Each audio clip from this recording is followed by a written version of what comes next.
Good evening. Welcome to The Big Question on NDTV Profit. I'm Vikram Oza, and tonight we're decoding a generation that is already reshaping India's workplaces. We're talking about Gen Z.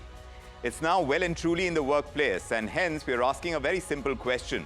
Is India Inc. facing its biggest shake-up yet with the entry of Gen Z? Because the trigger for this is a new survey. It's something that Naukri has come out with. Naukri, of course, one of India's largest job platforms. It's based on the responses that they've collected from thousands of Gen Z professionals across corporate India. And the findings challenge some deeply held assumptions about the workforce in India Inc. For one, half of Gen Z, the work-life balance matters as much as the salary does. When it comes to career growth, for a clear majority of Gen Z working in corporate India, that doesn't translate in promotions. It means learning new skills on the job. And recognition for over 80% of the respondents in that survey is not praise, is not applause. Gen Z employees, they want real opportunities to grow. That's what they're asking for. And the pressure points are telling. A lack of work-life balance and stagnation are on top of that list of mental health stressors. Not micromanaging bosses, no. And if growth stalls, Gen Z is not the kind who will wait by the sidelines, waiting for things to improve. According to this research, 1 in 7 is going to quit within a year, and over a third are going to find their own path in 3 years. They'll be out of that entire company that's not giving them the opportunities or that work-life balance. And yet companies are pushing back. Hiring bosses are flagging readiness gaps with Gen Z in the workforce. They complain about their short tenures, the short stints that they do. Some of them are even calling the young hires unprepared for the job. And all of this is happening at a time when average job stints are shrinking to just over a year, and attrition is hitting generational highs. So the question is, where is the disconnect? Is Gen Z getting impatient, or is corporate India still designed for a different era, that they haven't done the catch-up just yet? Are workplaces rewarding loyalty and the time served, while a new workforce is asking for skills, for fairness, for transparency, for flexibility? And that's the essential question. And now that AI is coming into the mix, it's really changing that entire picture as well. It's tough for some, it's tougher for some others as well. So how is that going to shake up India Inc.? Are we prepared for the younger workforce, the way that they aspire for growth? Is our corporate ecosystem going to deliver that? That's the important question to us. Let's take you across to the panel, and they're joining us on the show today. Let's introduce you to them. Sarabjit Singh is joining us. He's founder of Easer. Now, that's a platform in the buy now, pay later business. Along with him, we have Prateek Vaidya as well, the Managing Director and Chief Vision Officer at Karma Management Global Consulting Solutions. Sadia Saeed is also with us, and Sadia is founder, Chief Psychologist and Mindfulness Trainer at Inner Space.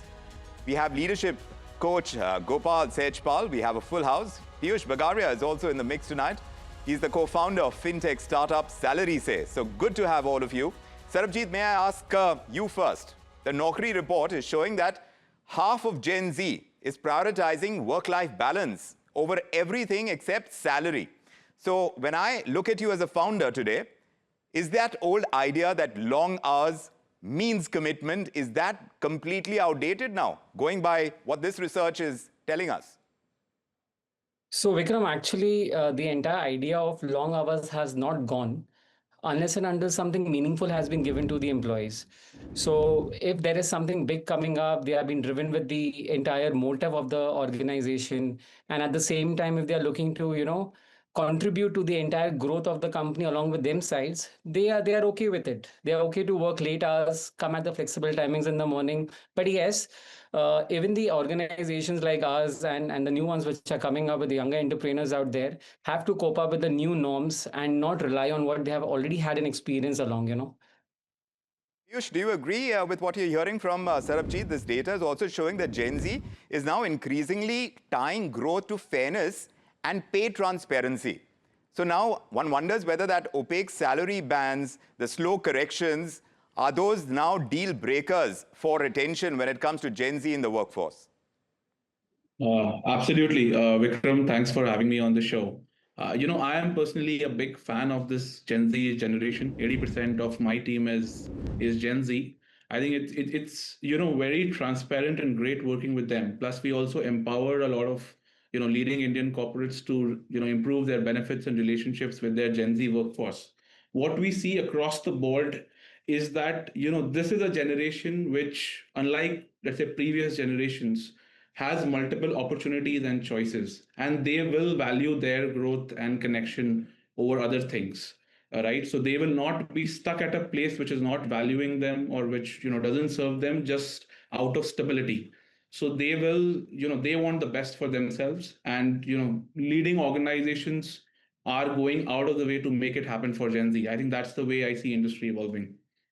What's your point of view on this? 57% defining career growth as upskilling right now. And that is the new mix that's happening as far as Gen Z is concerned. What's your take on what you're hearing so far? See, first of all, Gen Z is not allergic to hard work. Yes. They're allergic to, like a wasted work. They still want growth, but they define it in skills, exposure, meaningful projects, not just titles. They don't just want titles. So if India Inc. Keeps rewarding hours in hierarchy, retention will become the cost of the mismatch. That's what I think, So growth is equal to, I would say, skills and mobility, but just not promotion. And they just want also work-life balance as well. That's very, very important. And I saw the report as well of the Naukri. So they want predictable boundaries, but they want project works and not reduce ambition. That's very important. And yes, lastly, they just want recognition so that opportunity and exposure is there, just not theatrics of praises. That's what my take is. So now the question is whether organizations are still rewarding time served instead of the skills acquired. And it's going to be an important ask for many organizations, Sadhya, when this lack of balance, the lack of growth, they top Gen Z's mental health stressors. What does it say about how pressure and how burnout, how they've changed for Gen Z as a generation in a workforce? First of all, I think from a contextual perspective, even just looking at the larger picture, I feel that the mental health awareness, both awareness of mental health, awareness of how mind and body work together, is a little more stronger in Gen Z, and they are forced to kind of notice their own anxieties, their own panic, come up and say, this is not working for me, I'm feeling anxious, vis-a-vis the previous generation who would say, okay, these are just part of the game, you just have to play the game, you have to go through the anxiety, you're sleepless, okay, you just have a pill or you have something and you just move on. So I feel it's both. One is, of course, we see more anxiety, more unsteadiness. With time, I think it also has to do a lot with the extent of virtual reality everybody is engaged in. But on the other hand, I also feel that there is more awareness and more assertiveness around the fact that I need to be mentally healthy and I need to be well. And that has led to this greater demand for balance in life and to do what makes sense, what gives meaning. I think they've also looked at the previous generations and learned that just working until you're 40, 45 like crazy, just looking at material growth and then not looking at physical, personal growth and meaning in life leads to a lot of despair at some point, also a lot of breakdown in mental and physical health later in life. So I think they've been seeing a lot of things, learning Yes. and taking Mr. decisions Sejpal based over on here, that. Sadhya, is someone who is mentoring a lot of corporate leadership. So, Mr. Sejpal, when you look at the kind of numbers that are presented in this Naukri report, one part of it is saying that if 81% want recognition through real growth opportunities, they don't want praise for it. They don't want applause for it. Managers need to create leadership models for them that are designed for them. They want to be recognized, yes, but they want to be recognized through opportunities.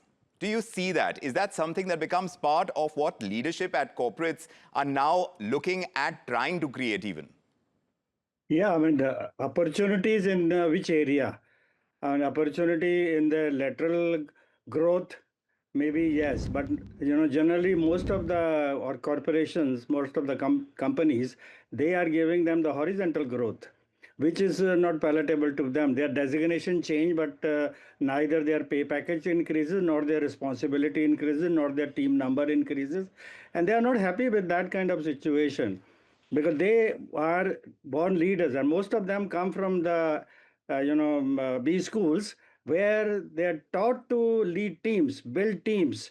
And here, when they come and some of them are asked to work in silos, which is not palatable to them at all, they would like to much rather leave that organization and create their own. Because most of the Gen Z people are, wanting to be independent. In fact, when I mentor leaders, I tell them, give them an independent department, division, give them a team, and let them do it. And while quoting Dr. Stephen Covey, who says, tell them what you want them to do, and then leave it to them. Don't supervise their methodology. What they hate is the micromanaging part, which most of the leaders are still, wanting to do, or they still do it, which is resented by these Gen Z people. That's my opinion. Yes. They are career-oriented. They want growth, Yes. but in the lateral way and not in the horizontal way. So do you find that, Sarabjit, in the Gen Z that you hire, that you work with, that they are entrepreneurial in nature? So when they're talking about opportunities, perhaps they're looking at opportunities where they're going to learn the tricks so that they can grow into entrepreneurial roles in the future. Is that the kind of shift? And if India Inc. has to get the maximum out of them, they'll need to give them that without micromanaging. That's the word we're getting from Mr. Sehajpal. Do you agree with that?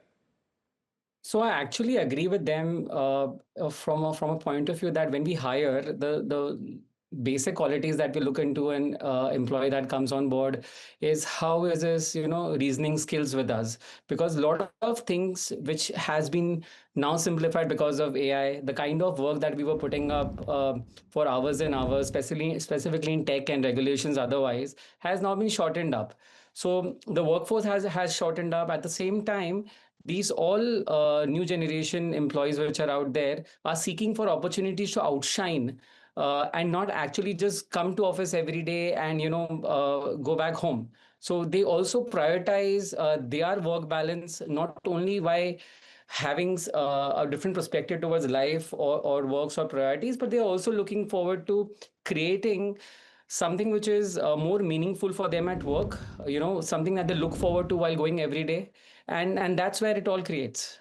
So absolutely, one understands exactly what they're thriving for at this point in time when you consider what Gen Z is aiming for, when you consider the short job tenures. The highest attrition rates are now. Many companies are calling them unhireable as well.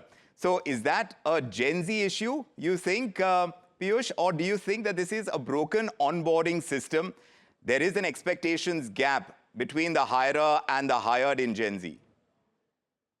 Vikram, I think, Indian organizations will need to adapt because, this is the generation, I'm sure, generation alpha, beta, whatever comes after Gen Z, it's not going to be an easy ride go forward. So what we see is, a lot of forward-leading thinkers, like this panel spoke about, they need to fix the system. In a way, all companies also want employees to bring their best, seek meaning in their work, which is what Gen Zs want. So there is no difference of intent. I think it's just rewiring the existing, ways of work and resetting everything, which is more palatable to both the organization and the Gen Z employee. But Piyush, salary, say, is the organization that you run. How important is the salary today? The report is showing that 14% of the people who are responding to this survey, they are saying that they are going to quit within a year if there is no growth. 37% are going to quit within 3 years. So how much of that kind of churn that the report is talking about is actually going to be driven by the progression or the slow pay progression? How much of that is a factor? No, absolutely. I think, for this generation, salary is a given.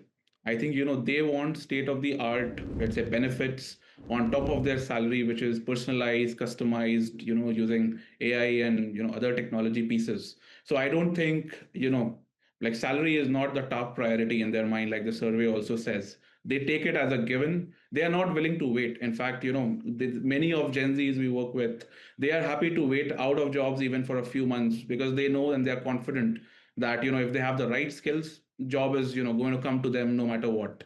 So that's I think is a big difference between previous generations and Gen Z.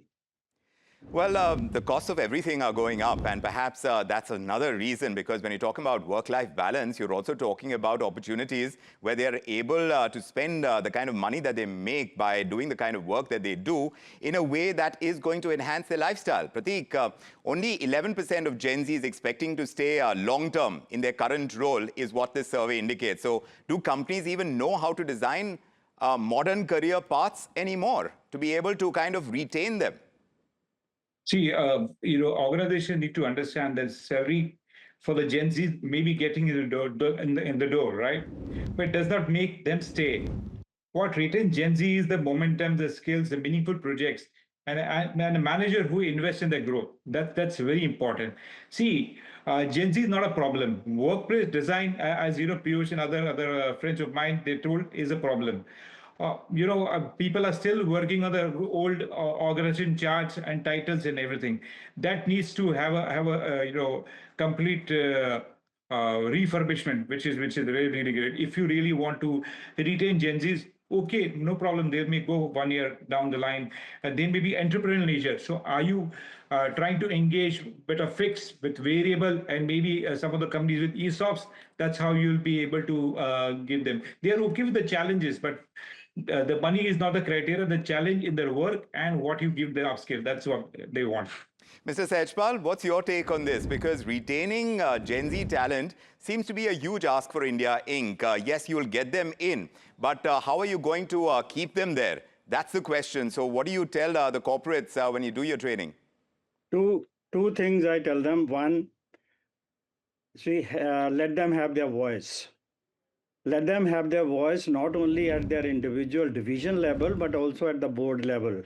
When their board meeting takes place and they are talking about the upskilling of the people, are they included?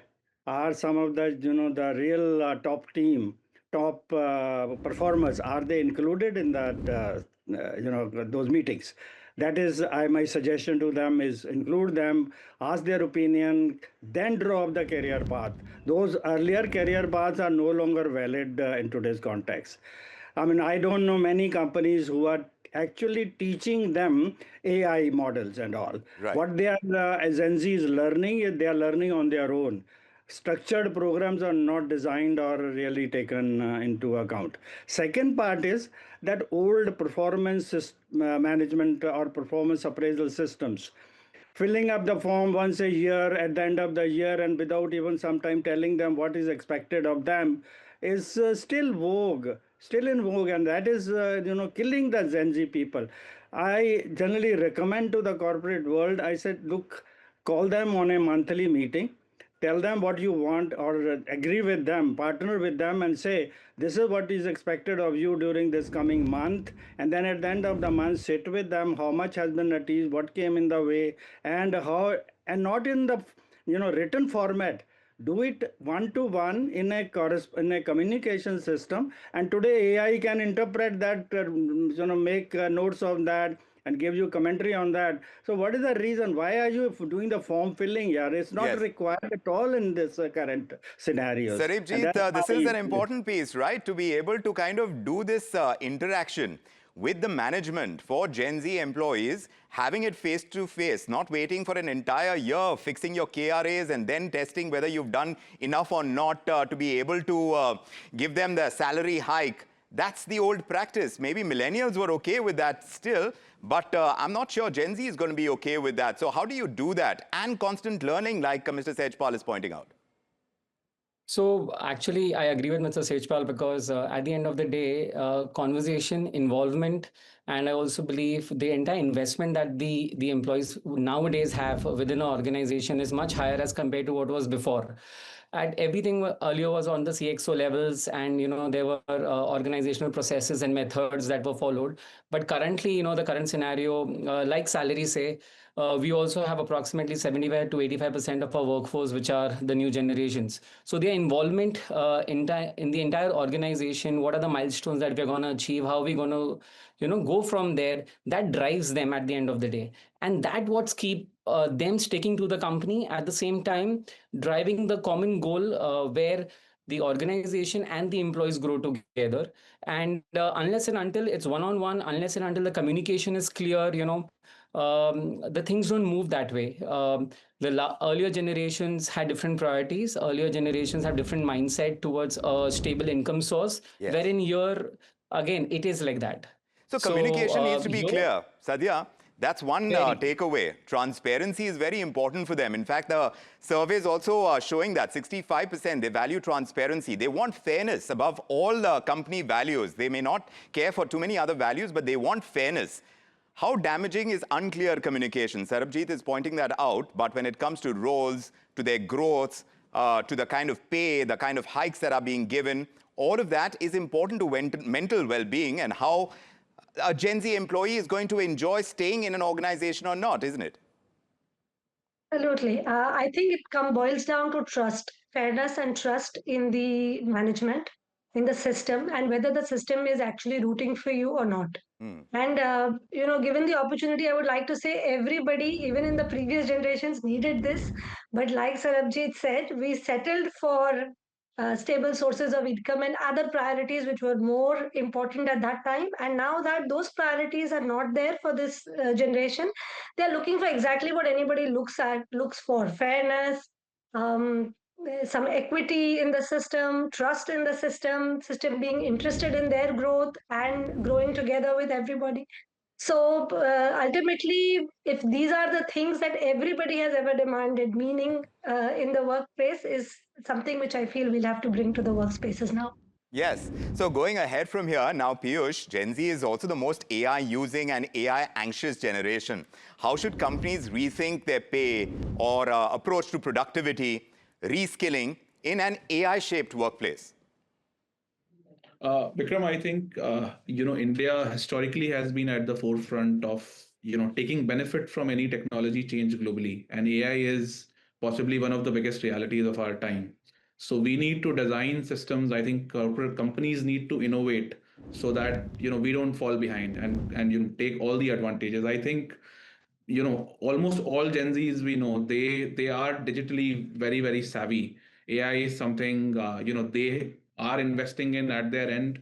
It'll be great if companies also contribute to that skill building initiative.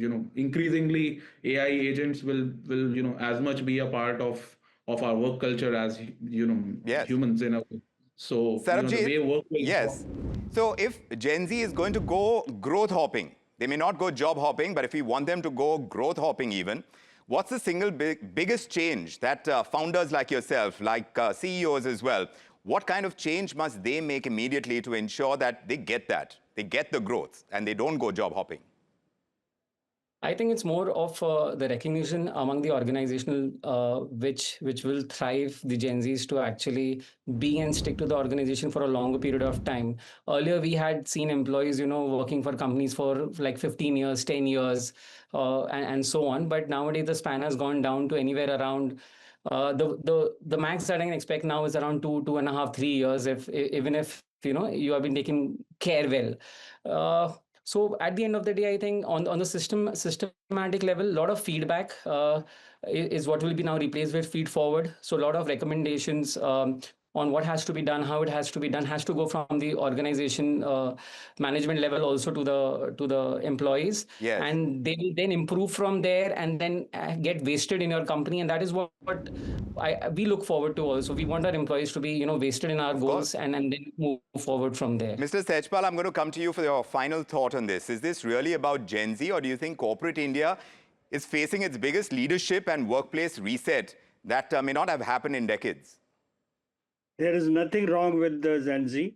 They are absolutely right in their manner, and their whole life is ahead of them. They have come to this place for growth, for development, for capacity building, which to some extent the B schools had given it to them, most of them. But now with the AI coming in, they would like to use that knowledge in the workplace for two reasons. One, of course, for their self growth and glory, and why should their name not be in the world news and only limited to one particular company or one particular country? They want to be globally recognized, And secondly is that they don't want too much of control over them.